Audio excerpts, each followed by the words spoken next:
大家早晨啊！咁嚟到呢個時間8點鐘，我哋而家去嗰邊咧就嚟第二間嘅浴室公司啦。咁今日就係因為喺下個月底咧，一個浴室咧就會關閉㗎啦。咁所以趁呢個咁好嘅機會咧，就帶大家嚟到呢度附近嘅做一個內部嘅參觀啦。咁我自己咧就成日行經呢一度嘅，但係咁啱啊，成日撞正呢個關閉嘅時間，只可以喺門口入邊咧影幾張相咁樣。今日咧就可以帶大家入到去睇一睇入邊。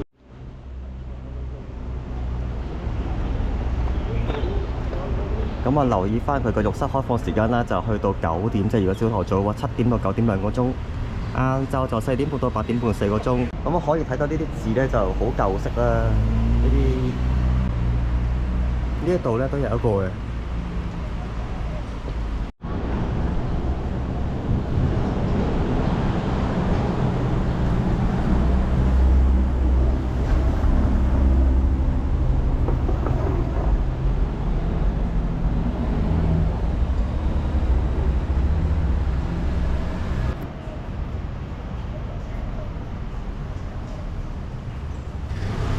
睇下呢啲字體咧，呢啲字都係好舊式嘅，以前70、80年代嘅印上去嘅啲嘅字形啊咁樣。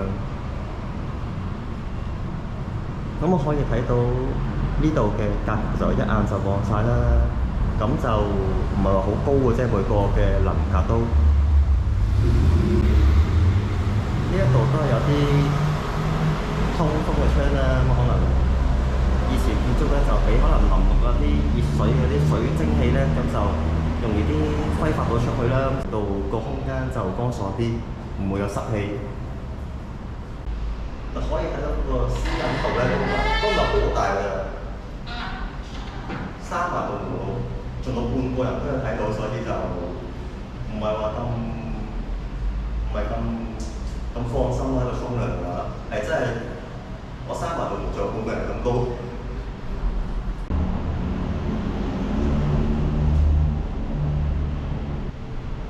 呢度咧總共有31個淋坑嘅，咁我哋就由呢一度開始睇啦。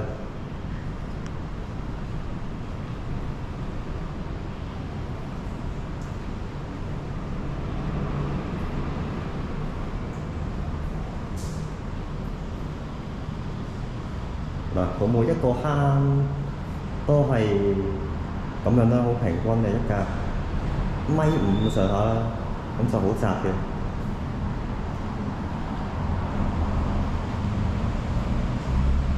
有啲通告寫話呢個就係淨係浴室嘅啫，就唔係公廁嘅。有啲地圖啊，俾你哋睇睇。上邊咧佢有啲架，應該俾我哋可以擺嘢咁樣。咁入邊呢度咧，零零舍舍都有個 area 咁樣，睇入邊係乜嘢嚟㗎咯？我入邊都有啲格仔嘅，仲有幾格咁樣咯。呢個就已經係盡頭啦。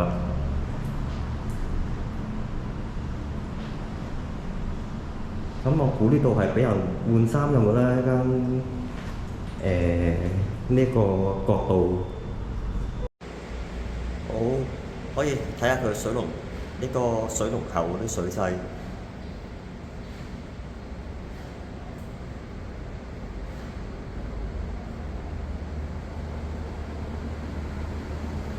到呢一度咧就係一個法定古蹟啦，1925年就建成啦。呢一個嘅第二間嘅公眾浴室，屬於呢個而家全港嘅唯一一個嘅戰前嘅一個。呢度嘅第二間呢個公眾浴室嘅建成，梗係同以前嘅鼠疫有關啦。因為呢度大西環呢區咧就多數都係啲劏房唐樓為主嘅，咁啊以前係好夾迫啦，就幾戶人家好大一齊咧，就冇廁所，有啲大廈甚至乎咁，所以咧。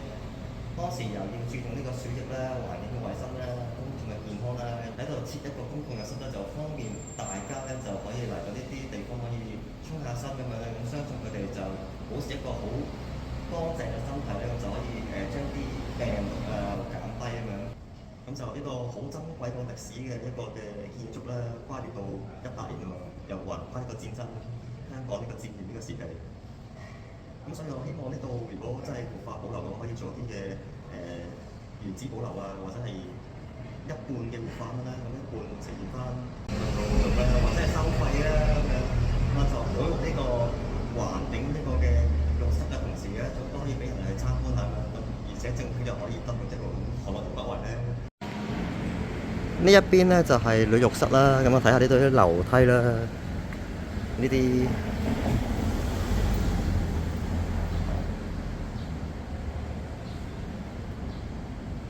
呢啲通到窿嘅樓梯真係買少見少嚟㗎，咁我就唔好入女浴室啦，我驚俾人話非禮啊！好，咁啊睇一睇入邊啦，入邊係啲咩地方呢？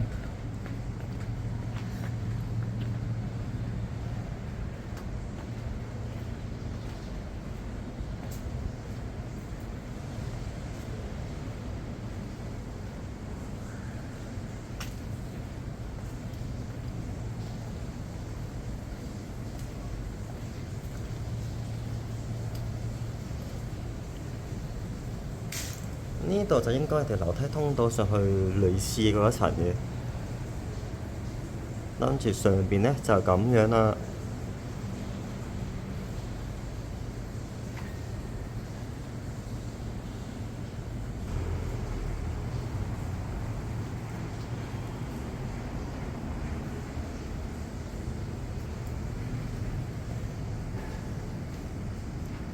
咦？呢度仲開咗燈，仲畫作緊嘅喎。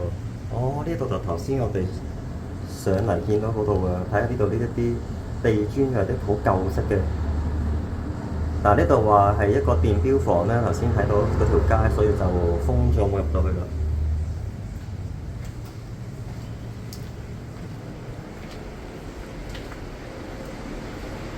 呢度就相信係上去2樓女浴室嗰邊嘅，咁我就留翻女觀眾或者係女網主去到再發掘下啦。女浴室嘅話，呢個係乜嘢嚟嘅呢度？都係入邊一啲內部嘅一啲嘅工作室或者一啲嘅房間咧。